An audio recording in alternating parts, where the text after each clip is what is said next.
يؤتي الحكمة من يشاء আসসালামু আলাইকুম ওয়া রাহমাতুল্লাহ নাহমাদুহু ওয়া নুসাল্লি আলা রাসূলিহিল কারীম আম্মা বাদ। আজকের এই দর্সে আমরা আলোচনা করব মারিফাতুল মাওয়ালি মিনার রুয়াত, রাবিদের মধ্যে যে সমস্ত মাওয়ালি রয়েছে, মাওলা রয়েছে তাদের সম্পর্কে। প্রথমে আমরা জানব এই ফোনের গুরুত্ব সম্পর্কে, যে এই ফোন অত্যন্ত একটি গুরুত্বপূর্ণ ফোন, কেননা এর মাধ্যমে ওলামাদের মধ্যে যে কারা মাওয়ালি সেইটা জানা যায়, রাবিদের মধ্যে কারা মাওলা ছিলেন তাদেরকে জানা যায়।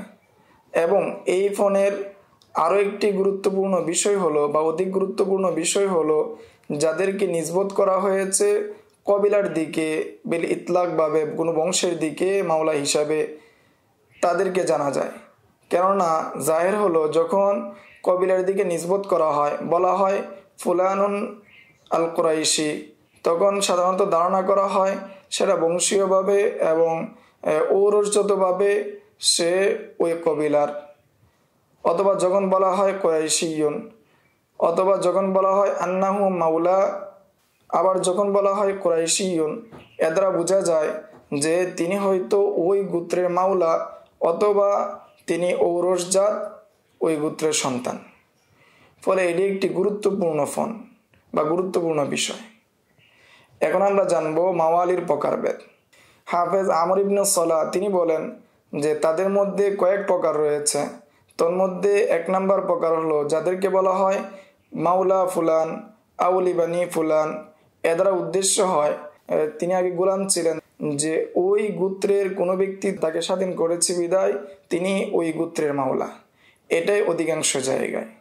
দুই নম্বর মাওলা হলো যেটা ব্যবহার হয় ইসলামের ওয়ালা হিসাবে, যার হাতে যে ব্যক্তি ইসলাম ধর্ম গ্রহণ করেছে তাকে মাওলা হিসেবে বলা হয় বা ওই ব্যক্তির মাওলা হিসেবে নিসবত করা হয়। যেমন আবু আবদুল্লাহ আল বুখারী, তাকে নিসবত করা হয় জুআফি হওয়ার দিকে, যে জুআফি মাওলাহুম হিসেবে নিসবত করা হয়, যে জুআফির ওয়ালা হিসেবে তাকে নিসবত করা হয়। কেননা তার দাদা একজন মাজুসি ছিলেন, তিনি ইসলাম ধর্ম গ্রহণ করেছিলেন ইয়ামান ইবনে আখনাস আল জুআফি এর হাতে। আর ইয়ামান ইবনে আখনাস হলেন আবদুল্লাহ বিন মুহাম্মদ আল মুসনিদি আল জুআফি এর দাদা, আর আবদুল্লাহ বিন মুহাম্মদ আল মুসনিদি হলেন ইমাম বুখারীর শায়খ। অনুরূপভাবে হাসান বিন ঈসা আল মাসারজিস, তাকে আবদুল্লাহ বিন মুবারকের দিকে মাওলা হিসাবে নিসবত করা হয়, কেননা তিনি আবদুল্লাহ বিন মুবারকের হাতে ইসলাম ধর্ম গ্রহণ করেছিলেন, তিনি পূর্বে নাসারা ছিলেন। মাওলার তিন নম্বর প্রকার হলো যারা মাওলাতের সম্পর্ক করে সন্ধির মাধ্যমে, কসমের মাধ্যমে, যেমন মালিক ইবনে আনাস এবং তার সাথীরা, তারা হলেন তাইম আল কুরাইশ এর মাওলা। চতুর্থ প্রকার মাওলা হলো যে পূর্বে আলোচনা করা হয়েছে যে প্রকৃতপক্ষে সে তার মাওলা না, কিন্তু তার সাথে মোলা জামাত থাকার কারণে, উঠা বসা থাকার কারণে তার দিকে নিসবত করা হয়।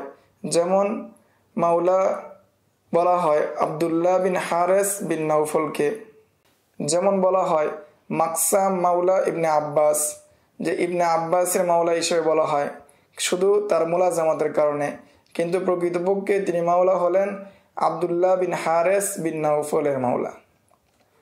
এই ছিল মারিফাতুল মাওয়ালি মিনার রুয়াত সম্পর্কে সংক্ষিপ্ত আলোচনা।